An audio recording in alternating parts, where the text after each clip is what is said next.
ಚಂಡೀಗಢದ ವೇಗದ ಜೀವನದ ನಡುವೆ ಏಕತೆಯ ಮೌನ ಸಂದೇಶವಾಹಕನಾಗಿ ದರ್ಗಾದ ಲಾಲಾವಾಲಾ ಪೀರ್ ನೆಲೆಗೊಂಡಿದೆ.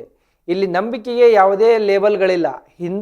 ಹಿಂದೂಗಳು, ಮುಸ್ಲಿಮರು, ಸಿಖ್ಖರು ಮತ್ತು ಪ್ರತಿಯೊಂದು ವರ್ಗದ ಭಕ್ತರು ಒಟ್ಟಿಗೆ ತಲೆಬಾಗಿ ಒಂದೇ ಶಾಂತಿ ಮತ್ತು ಆಶೀರ್ವಾದವನ್ನು ಬಯಸುತ್ತಾರೆ. ಈ ಪವಿತ್ರ ಸ್ಥಳವು ಕೆಲವು ಪ್ರಾರ್ಥನೆಗಳನ್ನು ಪ್ರತಿನಿಧಿಸುವುದಿಲ್ಲ, ಆದರೆ ಸಹೋದರತ್ವವನ್ನು ಆಚರಿಸುತ್ತದೆ. ಎಲ್ಲ ಭಿನ್ನತೆಗಳನ್ನು ಮೀರಿ ಮಾನವೀಯತೆಯೇ ನಮ್ಮ ದೊಡ್ಡ ಧರ್ಮ ಎಂಬುದನ್ನು ನೆನಪಿಸುತ್ತದೆ. ದರ್ಗಾ ಲಾಲಾವಾಲಾ ಪೀರ್ ಅವರ ಇತಿಹಾಸವು ಶತಮಾನಗಳಷ್ಟು ಹಳೆಯದು ಮತ್ತು ಇದು ಧಾರ್ಮಿಕ ಸಾಮರಸ್ಯದ ದೀರ್ಘಕಾಲಿಕ ಸಂಕೇತವಾಗಿದೆ. ಇಲ್ಲಿನ ಪ್ರತಿಯೊಂದು ಕಲ್ಲಿನಲ್ಲೂ ಪ್ರೀತಿ ಮತ್ತು ಭಕ್ತಿಯ ಭಾವನೆಗಳು ಹಾಸುಹೊಕ್ಕಾಗಿವೆ. ಪ್ರತಿದಿನ ವಿವಿಧ ಧರ್ಮಗಳ ಜನರು ಇಲ್ಲಿಗೆ ಭೇಟಿ ನೀಡಿ ತಮ್ಮ ಇಷ್ಟಾರ್ಥಗಳನ್ನು ಈಡೇರಿಸಲು ಪ್ರಾರ್ಥಿಸುತ್ತಾರೆ. ಸ್ಥಳೀಯ ನಿವಾಸಿಗಳು ಈ ದರ್ಗಾವನ್ನು ತಮ್ಮ ಜೀವನದ ಅವಿಭಾಜ್ಯ ಅಂಗವೆಂದು ಪರಿಗಣಿಸುತ್ತಾರೆ.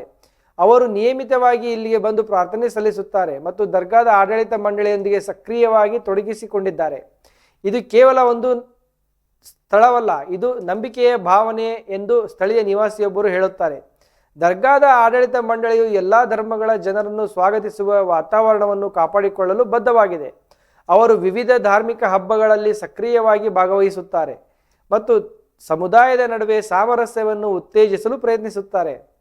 ದರ್ಗಾದಲ್ಲಿ ಎಲ್ಲ ಧರ್ಮಗಳಿಗೂ ಗೌರವ ನೀಡಲಾಗುತ್ತದೆ ಮತ್ತು ಭಕ್ತರು ಯಾವುದೇ ತಾರತಮ್ಯವಿಲ್ಲದೆ ಒಂದೇ ಸೂರಿನಡಿ ಪ್ರಾರ್ಥಿಸುತ್ತಾರೆ. ಈ ದರ್ಗಾ ಚಂಡೀಗಢದ ಹೃದಯ ಭಾಗದಲ್ಲಿರುವ ಒಂದು ವಿಶೇಷ ಸ್ಥಳವಾಗಿದೆ. ಇದು ಮಾನವೀಯತೆಯ ಮಹತ್ವವನ್ನು ಸಾರುತ್ತದೆ. ಇದು ನಮಗೆ ಏಕತೆಯ ಪಾಠವನ್ನು ಕಲಿಸುತ್ತದೆ ಮತ್ತು ಪರಸ್ಪರ ಪ್ರೀತಿ ಮತ್ತು ಸಹಕಾರದೊಂದಿಗೆ ಬದುಕಲು ಪ್ರೇರೇಪಿಸುತ್ತದೆ. ಇದು ನಿಜವಾಗಿಯೂ ಸಾಮರಸ್ಯದ ಸಂಕೇತವಾಗಿದೆ ಮತ್ತು ಪ್ರತಿಯೊಬ್ಬರಿಗೂ ಸ್ಫೂರ್ತಿ ನೀಡುತ್ತದೆ.